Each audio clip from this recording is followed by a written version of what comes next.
If you want to quickly go around and start your design, then what you can do is you can utilize templates and you can modify out the elements later on as well.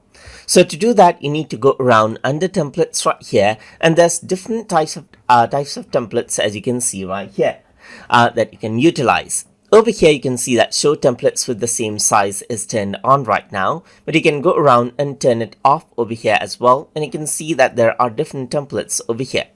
I can go around and search for templates with different themes as well. For example, I can go around and say, like, let's say for example party over here, and what happens is that the templates with the party theme will show up right here. So you can see that it is searching, and there you go. There's the party theme templates right here, just like this.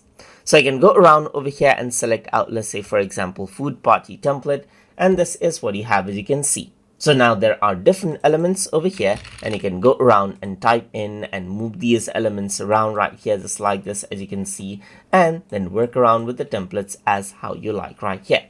So that is how you can utilize our templates inside of Polotno Studio. So I hope you guys learned something as always. And as always, please like, comment, share, and subscribe.